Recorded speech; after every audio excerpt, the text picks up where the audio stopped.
আসসালামু আলাইকুম। শাপলা kitchen and ব্লগে নতুন আরেকটি রেসিপি দেখার আমন্ত্রণ জানিয়ে শুরু করছি আজকের রেসিপি। আশা করছি বরাবরের মতো আজকের রেসিপিটাও আপনাদের কাছে খুবই ভালো লাগবে।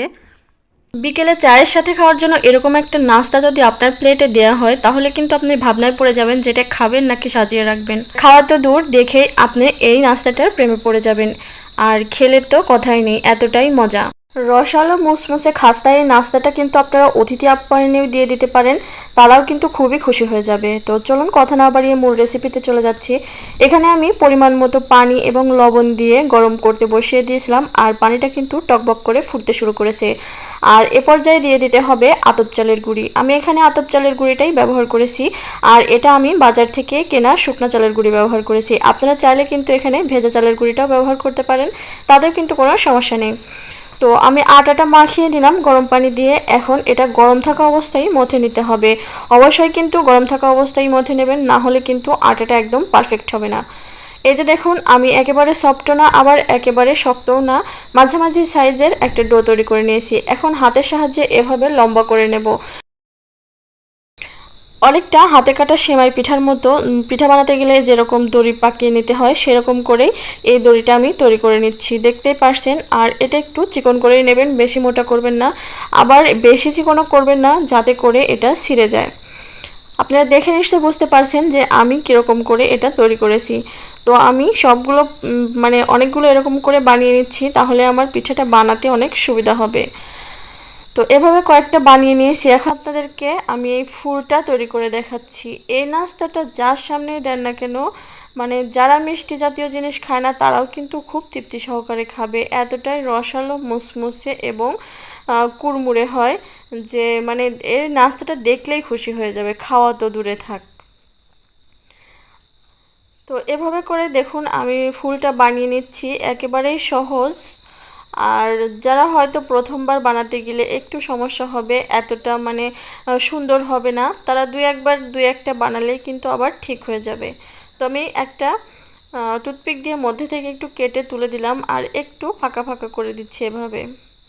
তো আমার একটা পিঠা কিন্তু রেডি হয়ে গেছে। আপনাদের বোঝানোর সুবিধার্থে আমি আরও একটা পিঠা তৈরি করে দেখাবো, মনোযোগ দিয়ে দেখলেই কিন্তু পারবেন। এই যে দেখুন, এভাবে পেঁচিয়ে শুধু এখানে লাগিয়ে দিতে হবে।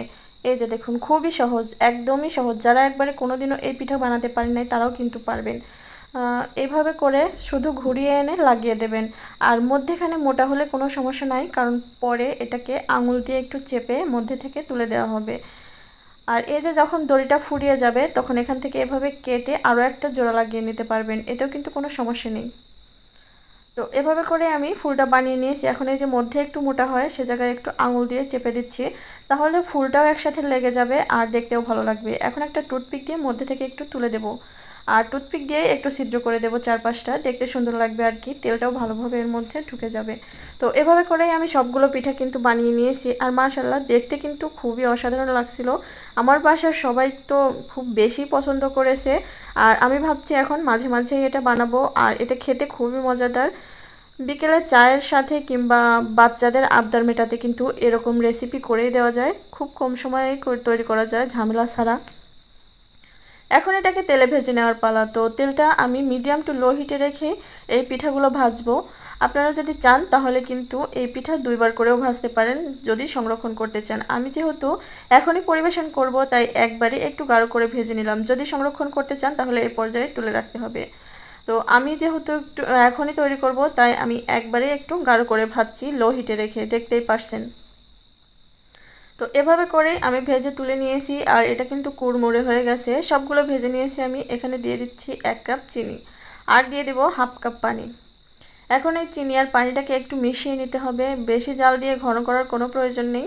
জাস্ট চিনিটা গুলে গেলেই দেখবেন চিনির মধ্যে একটা চ্যাটপেটে ভাব চলে এসেছে, তখনই কিন্তু চুলাটা অফ করে দিতে হবে। এই শিরাটা ঘন করার কোনো প্রয়োজন নেই, যদি আপনারা চান তাহলে গুড় দিয়েও এই শিরাটা তৈরি করতে পারেন, তবে আজকে আমি চিনি দিয়েই তৈরি করব, তাহলে কালারটা দেখতে খুবই সুন্দর লাগবে। আর এই যে দেখুন, এভাবে কিন্তু আমি ভেজে সবগুলো তুলে নিয়েছিলাম। এখন এটাকে আমি চিনির শিরায় ডুবিয়ে দেব। এই পিঠাগুলো কিন্তু 6 মাস সংরক্ষণ করেও আপনারা খেতে পারবেন, এই অবস্থায় যদি রেখে দেন। যখন খেতে মন চায় তখন আর একবার তেলে 2 মিনিট ভেজে তারপর চিনির শিরায় ডুবিয়ে খাওয়া যায়। আর এভাবে চিনি শিরায় ডুবানোর পরেও কিন্তু 10 থেকে 15 দিনের জন্য আপনারা নর্মাল ফ্রিজে রেখে সংরক্ষণ করেও খেতে পারেন। তো আজকের এই সহজ রেসিপিটা আপনাদের কাছে কেমন লেগেছে অবশ্যই কিন্তু কমেন্ট করে আমাকে জানিয়ে দেবেন। আর ভালো লাগলে লাইক, কমেন্ট এবং বেশি বেশি ফ্রেন্ডস আর ফ্যামিলিদের সাথে শেয়ার করে দেবেন। আর আমার চ্যানেলটা সাবস্ক্রাইব করে পাশে থাকা বেল বাটনটা অন করে দেবেন, তাহলে পরবর্তীতে যখনই কোনো ভিডিও আপলোড করব নোটিফিকেশন আপনাদের কাছে পৌঁছে যাবে। আমি সবসময় চেষ্টা করি কঠিন কঠিন রেসিপিকে সহজভাবে তুলে ধরার। এই যে দেখুন কতটা মানে সুন্দর দেখাচ্ছে, কি বলবো, আপনারা দেখে তো নিশ্চয়ই বুঝতে পারছেন। আর এটা খেতেও কিন্তু খুবই ভালো হয়, মুসমুসে কতটা হয়েছে সেটা তো ভাঙার শব্দ শুনেই বুঝতে পারছেন।